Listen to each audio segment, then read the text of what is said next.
하나님 말씀 받겠습니다. 신약성경 고린도후서 8장 1절로 5절에 있는 말씀까지 함께 받도록 하겠습니다.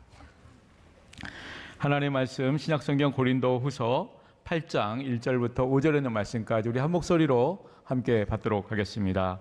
형제들아, 하나님께서 마게도냐 교회들에게 주신 은혜를 우리가 너희에게 알리노니 환난의 많은 시련 가운데서 그들의 넘치는 기쁨과 극심한 가난이 그들의 풍성한 연보를 넘치도록 하게 하였느니라. 내가 증언하노니 그들이 힘대로 할 뿐 아니라 힘에 지나도록 자원하여 이 은혜와 성도 섬기는 일에 참여함이 대하여 우리에게 간절히 구하니 우리가 바라던 것뿐 아니라 그들이 먼저 자신을 주께 드리고 또 하나님의 뜻을 따라 우리에게 주었도다. 아멘. 이 시간 호산나 찬양대가 하나님께 찬양 드리신 후에 다영사님 나오셔서 영적 치유 시리즈 8번째로 성령과 함께 울고 헌신하라 라는 제목으로 생명의 말씀 주시겠습니다.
할렐루야.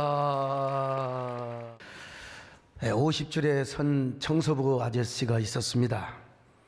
그 나이가 먹을 때까지 그는 교회 문턱 한 번도 가본 적이 없었습니다. 그런 그에게는요, 눈에 넣어도 아프지 않을 외아들, 귀한 아들이 있었습니다. 아들은 초등학교 때부터 친구를 따라 교회를 다니더니 고등학교 때 학생부의 학생회장까지 하였습니다. 그는 자랑스러운 아들이 곁길로 가지 않고 반듯하게 교회도 다니면서 아주 잘 자라고 있는 그 모습을 보면서 이 세상에 가장 행복한 사람이라고 착각할 정도로 살아갔습니다.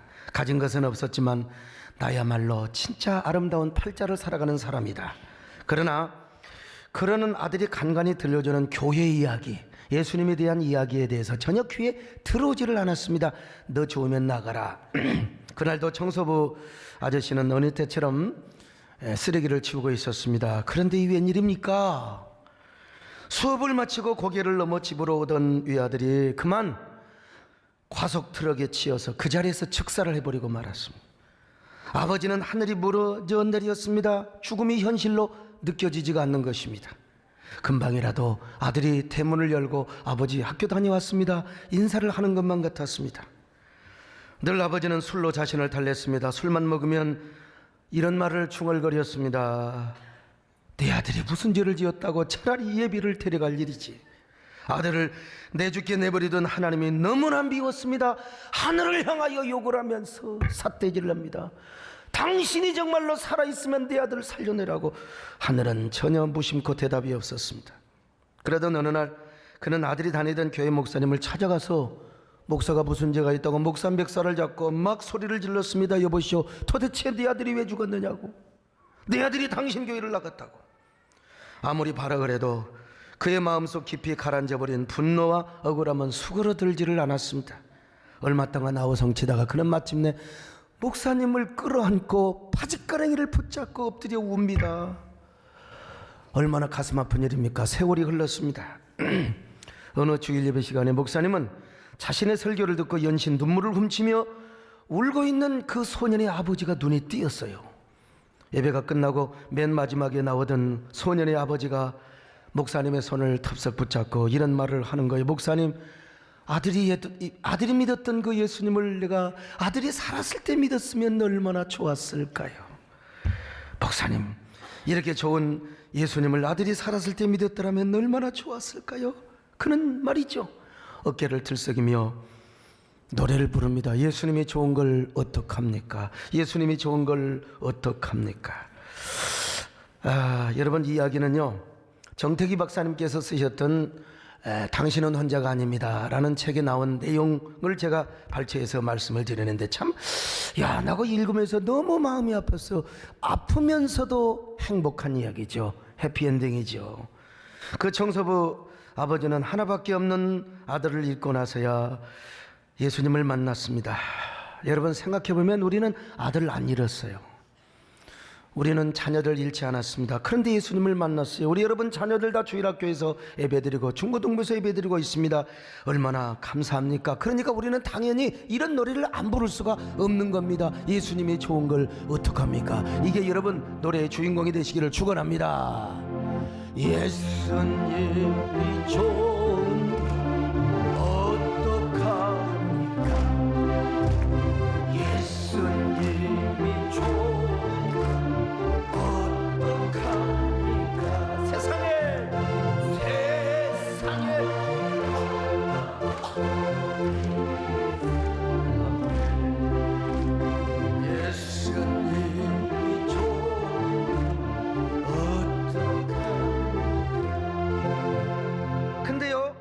이 청소부 아버지가 어떻게 그 엄청난 상처를 정리하고 일어난 줄 아세요? 눈물이었어요. 눈물.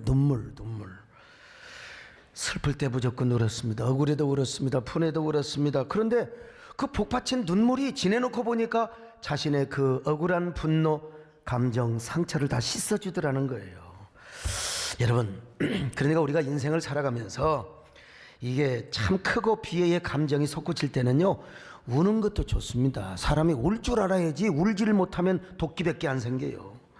눈물은요, 상처 입은 감정을 씻어주는 능력이 우리 안에 있어요. 그러나 눈물을 애써 참게 되면은 마음이 쾌팍해집니다. 막 분노심이 생기는 겁니다. 그리고 그 분노는 나 자신을 더욱더 우울하게 만들고 다른 사람을 공격하는 현상으로 발전하게 되는 겁니다. 그런 의미에서 영성학자 에바 그라우스는 눈물을 흐지 않으려고 하는, 눈물을 안 흘리려고 애써 참으려고 하는 그 마음이야말로 우울증 증후군을 가지고 있는 것이라는 겁니다. 그래서 지나치게 이성적이거나 이적인 사람요, 눈물 흘리는 걸 굉장히 창피하게 생각해요. 막 아이고 어떤 분은 목사님 설교 시간에 눈물 흘리는 게 창피해 죽겠다고. 여러분, 창피한 게 아니에요. 그냥 자연적으로 발산되게 놔두세요 그냥. 예? 그래서 이런 사람은 경직된 마음을 가지고 마음속으로는 계속 우울해하면서 뭔가 건수 잡히면 막 사람들을 공격하고 사람들을 비판하는 그런 마음으로 발전하게 되는 겁니다. 그러므로 사람은 웃을 때는 웃어야 되고 울 때는 웃는 게 좋아요. 그런 감정을 우리에게 주었는데 말이죠. 하나님께서 우리의 눈물에 상처 입은 감정을 씻어주는 능력을 담아 주셨어요. 그래서 그냥 울어도 그 눈물이 우리의 감정을 씻겨준다. 근데 여러분, 우리의 눈물에도 이런 능력이 있는가 하면, 그러나 주님 때문에 울고 그리고 성령님과 함께 우는 이 거룩한 눈물에는요, 위대한 능력이 있습니다. 위대한 능력이 있어요. 주님의 일을 하다가 울고 사명을 감당하느라 성령님과 함께 울며 흘리는 눈물에는 얼마나 능력이 있는 줄 아세요? 그 눈물에는 우리의 부정적 상처를 씻겨줄 뿐만 아니라요, 지혜의 능력도 있습니다. 응답의 능력도 있고요, 치유의 능력일 뿐만 아니라 반전의 역사도 있는 거예요. 그래서 기도하며 울고 찬양하며 울고 우리가 정말 말씀을 듣다가 예배 시간에 우는 이 눈물이 귀한 겁니다. 오늘 본문이 이러한 사실을 보여주고 있어요. 사도 바울은 2차 전도 여행 때 고린도 교회를 개척했습니다. 고린도는 그 해안 지역이기 때문에 굉장히 미신도 많고 아주 그냥 아프로디트 신전이라고 하는 곳에요, 아주 그냥 그 성창들이 1000명 이상이 있었어요. 이것들이 평상시에는 작년 노릇을 했거든요. 문란한 도시입니다, 성적으로.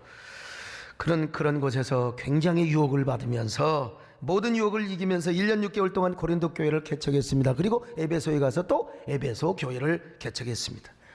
근데 바울에게 들려오는 소식은요, 고린도 교회가 그렇게 은사 충만하고 성령 충만했던 그런 교회가 여러 가지 문제로 막 휩싸여 있다는 거예요. 특별히 분쟁, 서로 교인들이 다투어요. 파당을 나눠서 도덕적인 무질서와 심지어는 막 우상 제물을 먹어도 된다 안 먹어도 된다, 이것 가지고 막 싸운다는 겁니다. 예배와 성령의 은사 문제, 부활에 대한 논쟁, 이런 것들이 고린도 교회를 막 심각하게 흔들고 있었습니다. 그래서 바울은 급히 자신을 대신해서 디모데를 파송합니다. 급하해서요. 근데 디모데는 참 인격이 훌륭하고 자신이 믿을 만한 충성스러운 사람이었는데, 이거 이 디모데가 좀 약간 사도 바울이 볼 때 믿었지 않았던 것 같아요. 저 억센 고린도 교인들을 어떻게 수습을 할 것인가, 저 분쟁을 어떻게 수습할 것인가. 그래서 사도 바울은 부랴부랴 고린도 전서를 써서 보냅니다. 고린도 해안으로 보내니까 디모데보다 먼저 도착했을 거예요. 그런데 바울에게 들려오는 소식은 뭐냐면 오히려 상황이 더 악화되었다는 겁니다. 혹을 때로 보냈는데 혹이 더 붙여졌다는 겁니다. 그래서 바울은 당장 자신이 직접 고린도 교회를 방문합니다. 이것이 바로 근심 어린 방문이라고 하는 거죠. 고린도 교회를 기쁨으로 방문한 것이 아니라 아주 근심을 가지고, 목사도 신방을 갈 때 근심을 하면서 신방을 하는 그런 신방도 있습니다. 자, 그런데 어찌된 일인지 사도 바울이 고린도 교회를 방문을 했는데 사도 바울은 다시 급히 에베소 교회로 옵니다. 왜 그랬는가 성경은 밝히지 않지만 아마 모르긴 몰라도 에베소 교회도 또 바울이 없는 동안에 또 문제가 생기니까 아마 바울이 달려왔을 것 같습니다. 여러분, 이것이 이제 바울의 삶이지요. 바울이 되면은 항상 강박의식이 있었습니다. 그래서 그는 복음을 전하고 교회를 세우면서 어마어마한 고통과 핍박을 많이 받았지만 그의 마음속에 항상 눌리는 게 있어요. 그게 바로 교회를 향한 염려였습니다. 고린도후서 11장 28절 보실까요? 시작. 이외의 일은 고사하고 아직도 날마다 내 속에 눌리는 일이 있으니 곧 모든 교회를 위하여 염려하는 것이라. 저는 이 말씀 읽을 때마다 참 마음의 위로가 됩니다. 저도 항상 이 강박이 있어요. 이 강박관념이 있습니다. 설교에 대한 부담이 있죠. 진짜 이게 설교 오늘 하고 나면 저녁부터 또 스트레스 딱 받아요. 성도들의 삶에 대한 부담, 교회에 대한 부담, 교회 운영에 대한 부담. 우리 부교자들은 그냥 하는 거예요. 근데 저는 다 사례비도 다 이렇게 생각해야죠.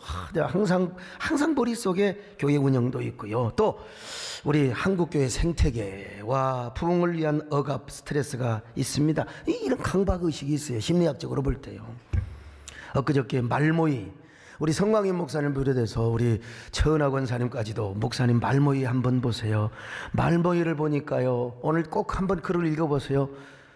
말모이를 보니까 목사님이 생각이 나더라고요. 그래서 제가 지난주에 정말 힘들었습니다. 몸도 안 좋고 바쁘고 막 눈까지 이 안구 건조증 때문에 그냥 염증이 와가지고 그래서 간다고 그랬더니 우리 또 정권사님이 간다고 그래서 정권사님이 안 간다고 하면 내가 안 갈 텐데 간다고 그래서 모시고 갔습니다. 여러분 가세요. 눈을 한쪽으로 감다 한쪽으로 감다. 우리 권사님은 완전히 영화에 빠져버리더만 어찌하스게요 참.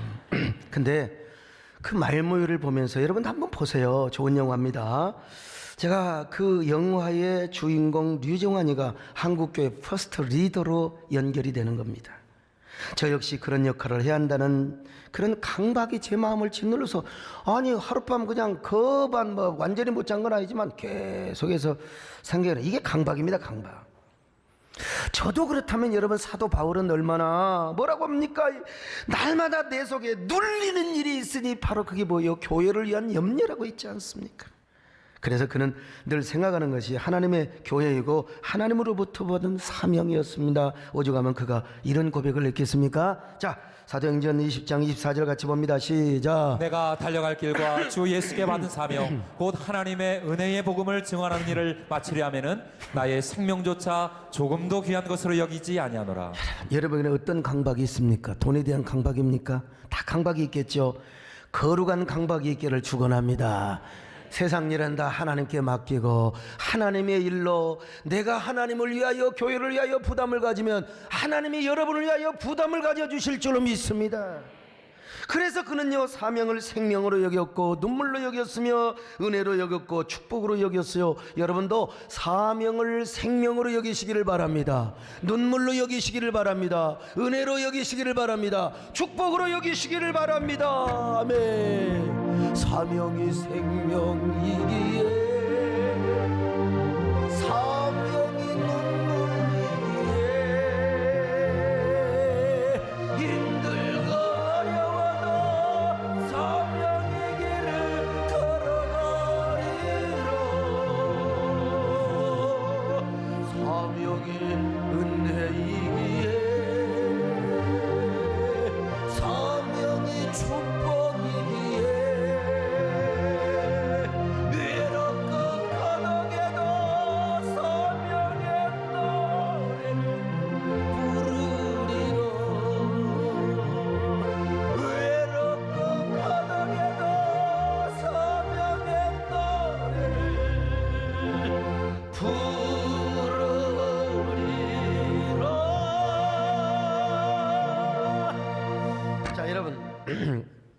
고린도 교회를 생각하니까 그때 사도 바울이 얼마나 마음에 막 눌렸겠습니까? 강박 의식이 생겼어요.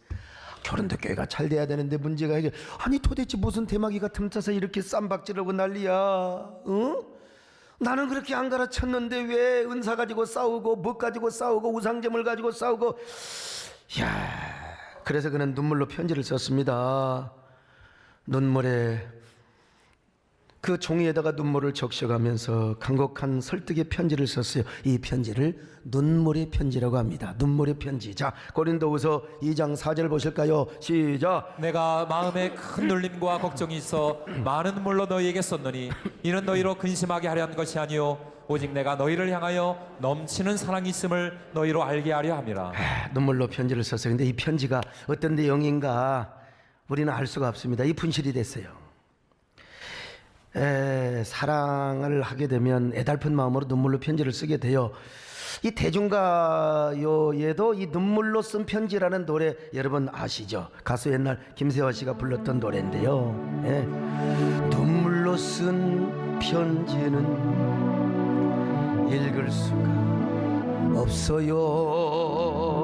눈물은 보이지 않으니까요.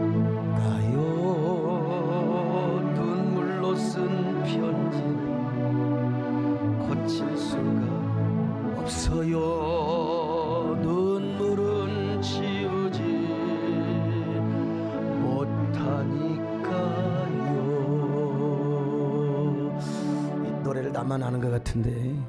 예. 옛날에나 지금이나 그 사랑하는 사람에게 눈물로 편지를 쓰지요. 사도 바울이 그랬습니다. 근데 희한한 게 눈물로 편지를 쓰는 동안에 자기 마음의 상처가 싹 씻어지는 거예요.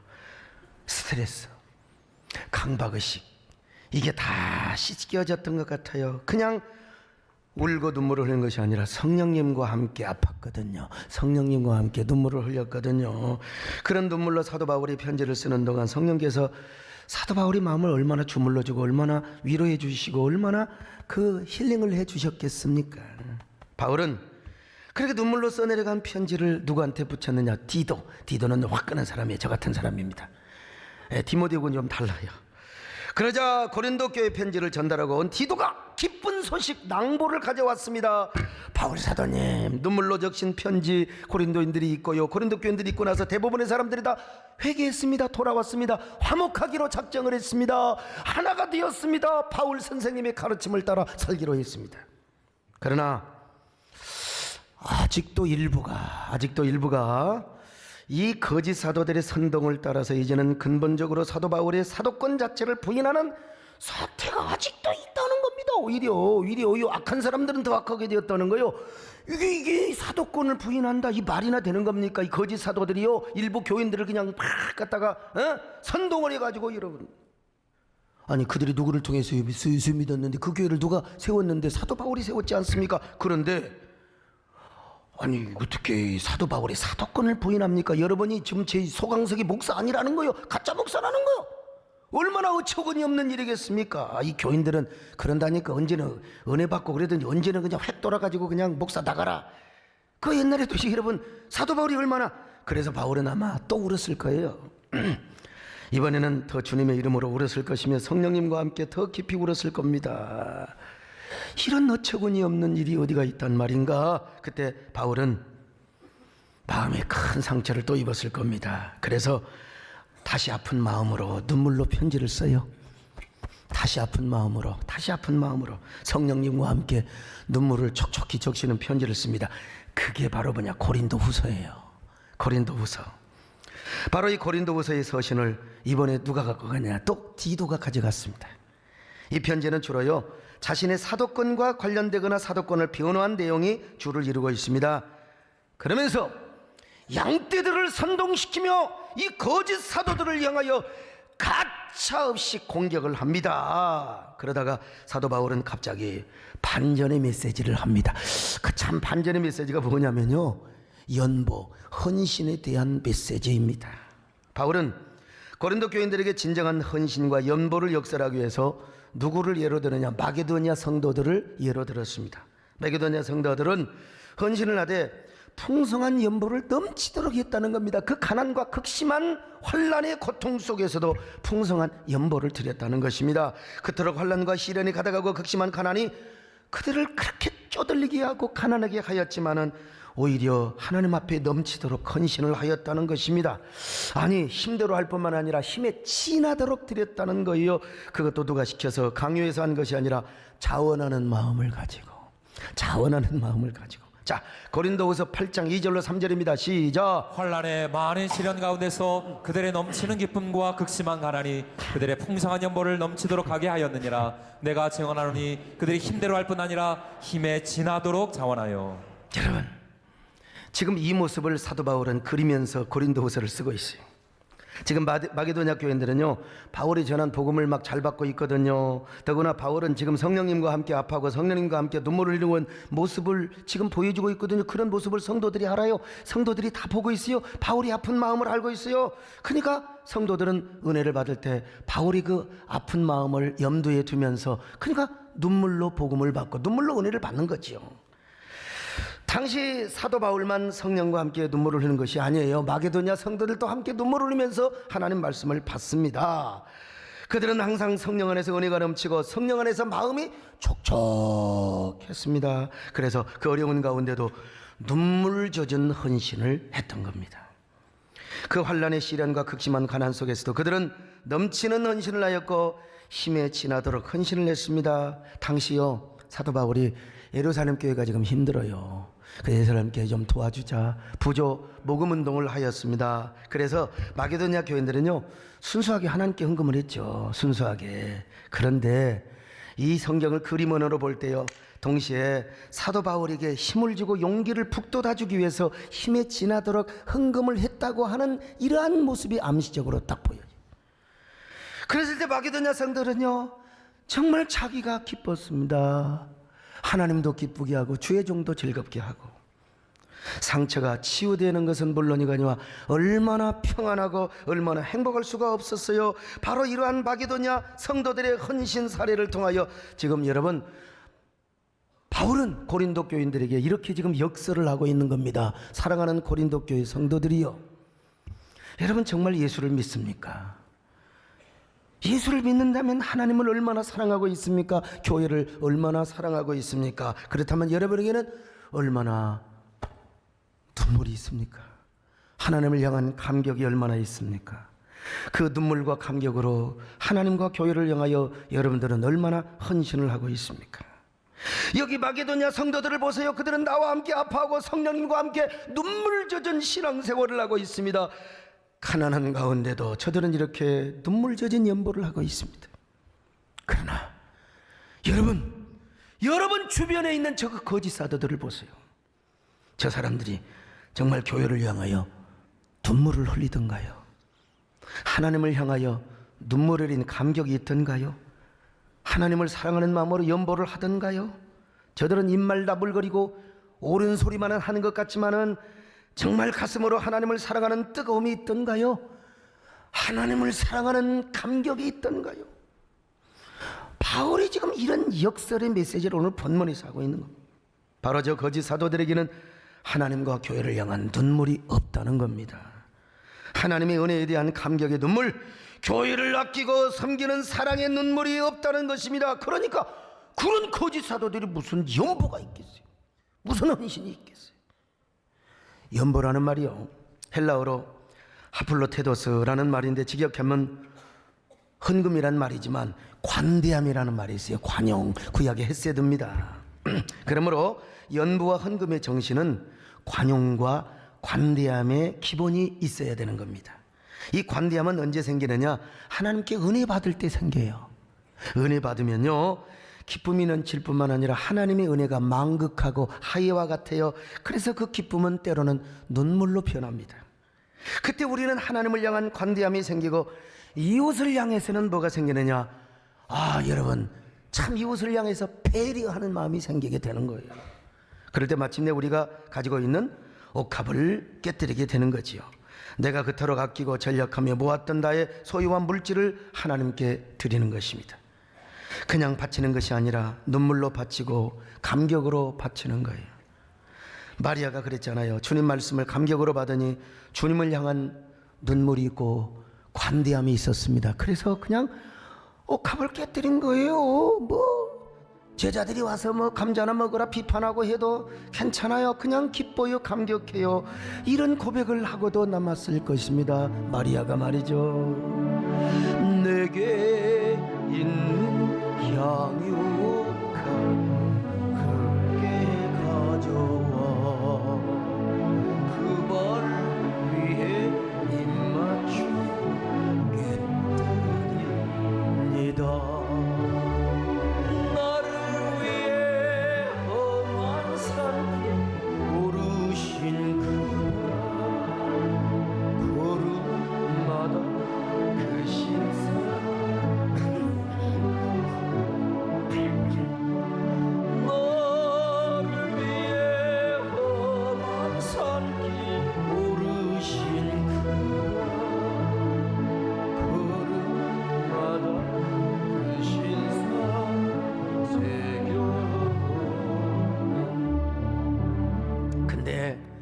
이 거짓 사도들 싹근 목자들한테는 그런 게 없어요.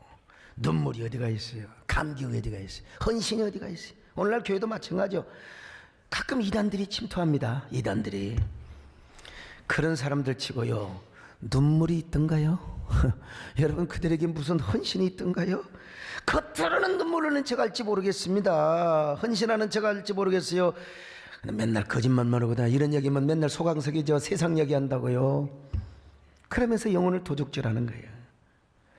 분쟁하는 교회 보세요. 막 개판치는 교회, 난타전하는 교회를 보면 무슨 관용이 있습니까? 무슨 관대함이 있습니까? 진정으로 상대를 배려하며 눈물 흘리는 성도 봤어요? 제대로 헌신하는 성도들을 보셨습니까? 싸우는 성도들을 보세요. 눈에 토끼만 있어요. 토끼요. 무슨 사랑의 눈물이 있고 남을 향한 배려가 있고 관용의 눈물이 있단 말입니까? 입에서 옳은 소리는 다 하죠. 선하게 말은 막 팍팍 나오죠. 여러분, 새해에도 아픔이 있던가요? 무슨 일이 될 듯 하다가 막히고 꼬이던가요? 여러분, 하나님께 돌아와서요, 그 눈물이 회개의 눈물이 됐든 감사의 눈물이 됐든지요, 성령님과 함께 아파하고 눈물을 흘리시기를 바랍니다. 방법이 없어요. 우리는요. 그럴 때 성령님과 함께 아파하고 성령님과 함께 눈물을 흘릴 때요, 성령께서 우리에게 관대함을 주실 거예요. 관용을 주실 것입니다. 그 관용으로 하나님을 향해서는 그것이 연보가 되는 것이고 이웃을 향해서는 그게 배려심이 되는 거예요. 그리고 하나님 앞에 눈물로 씨를 뿌리면 그게 기쁨으로 탄을 거두게 되는 놀라운 역사가 나타나게 되는 겁니다.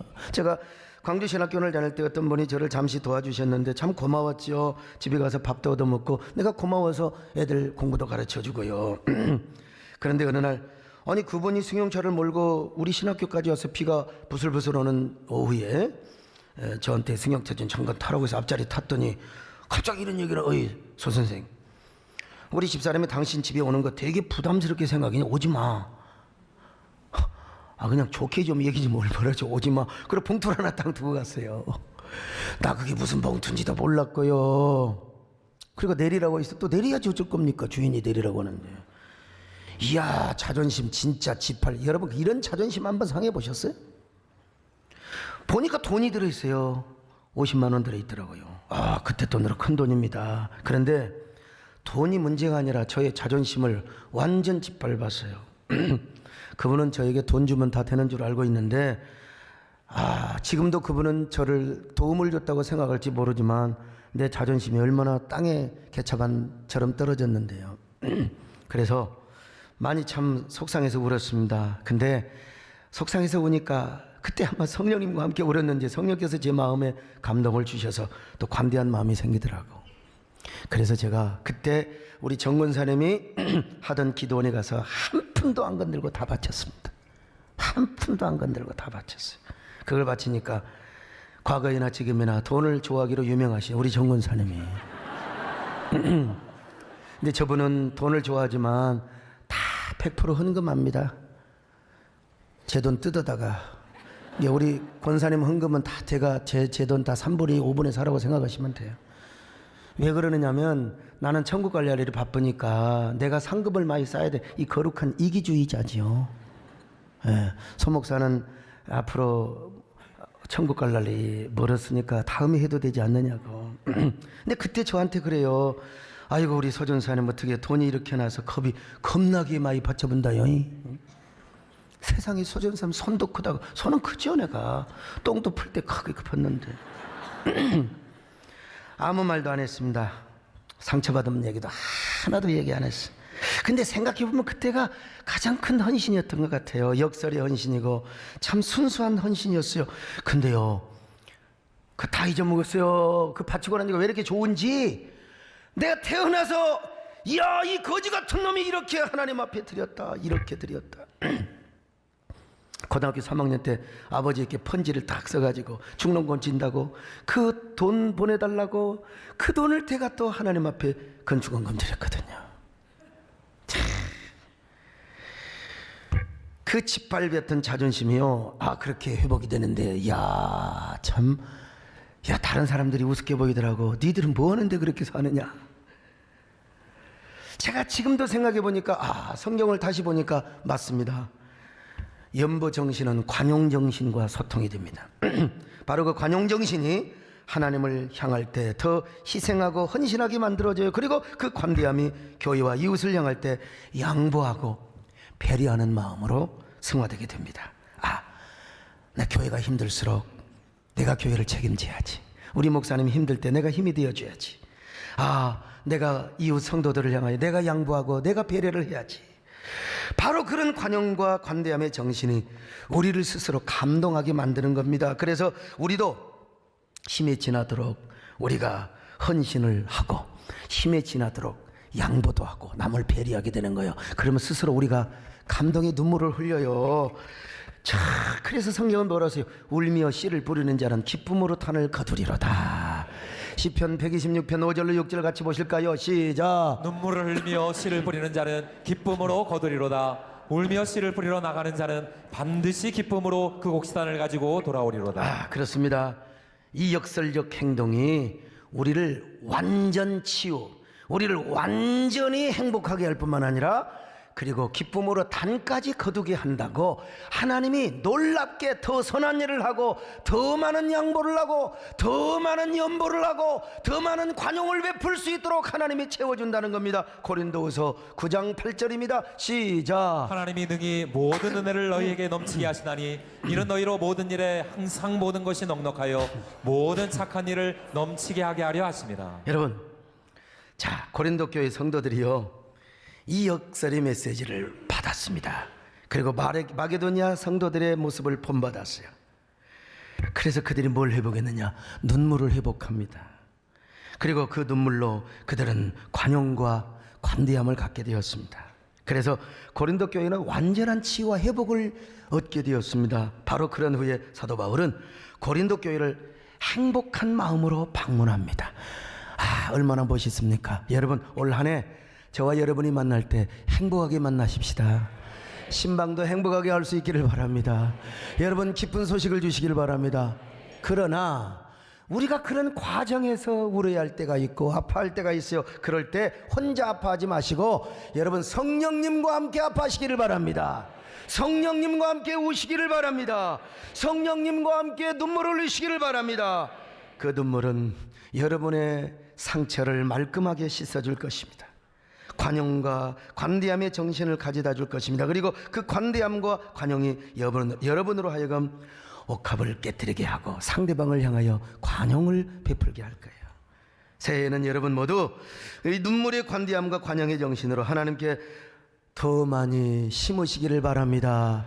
하나님을 가까이 하시기를 바랍니다. 성령님과 함께 우시기를 바랍니다. 성령님과 함께 씨를 부리시기를 바랍니다. 성령님과 함께 양보를 하시기를 바랍니다. 성령님과 함께 배려심을 가지시기를 바랍니다.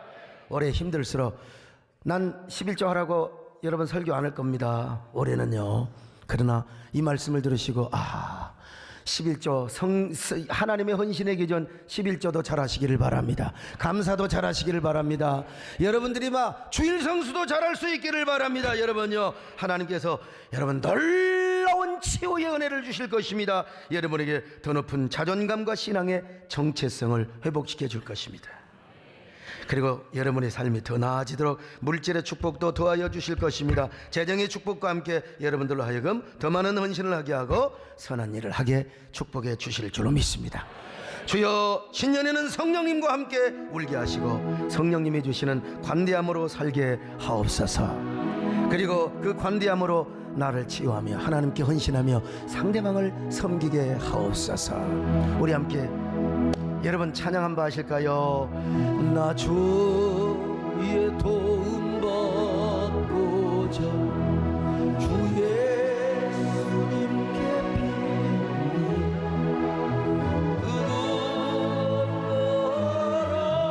허락하시사 날 받아주소서.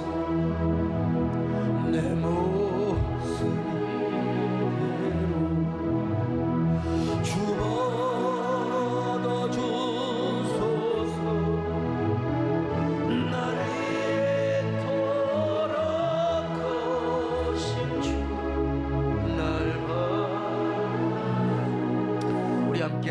두 손을 가슴에 얹고 하나님께 기도로 나갑니다.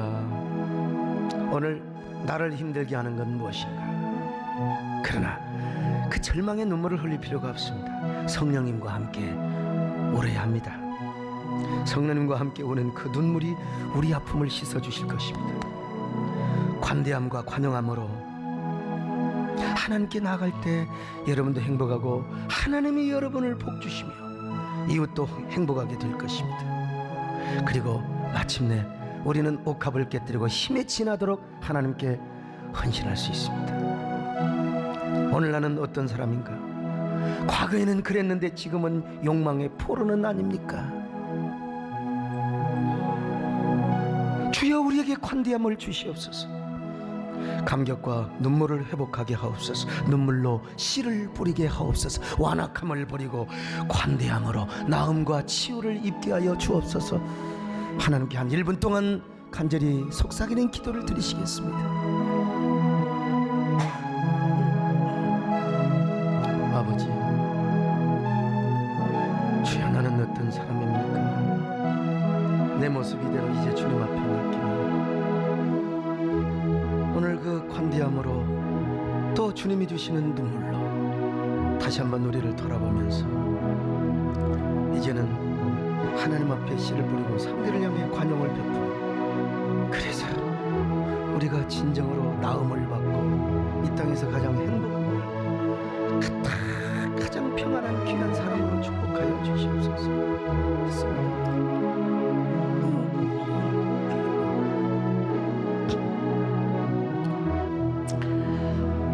내 주님 서신 바라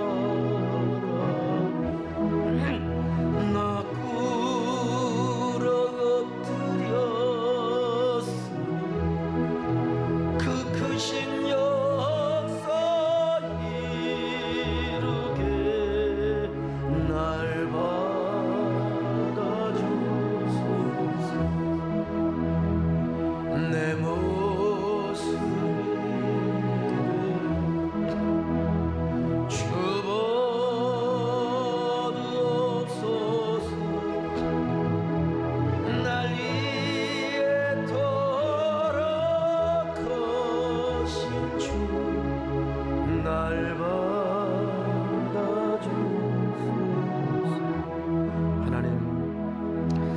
저는 지금 어떤 모습입니까? 초심을 잃어버린 사람은 아닙니까? 마음의 감격과 눈물을 잃어버린 사람은 아닙니까? 주님, 눈물과 감격이 사라지면 관대함이 사라지고 주님께 원망과 불평밖에 없고 눈에는 토끼밖에 없고 마음에는 상대방을 향한 저주와 분노와 증오밖에 없습니다. 하나님, 우리 마음이 물된 동산이 되게 하여 주옵소서. 상처가 치유될 뿐만 아니라 정말 주님 예수가 나의 동산이 되게 하여 주시옵소서. 행복한 축복의 동산이 되게 하여 주시옵소서. 예수님의 이름으로 기도드립나이다. 아멘.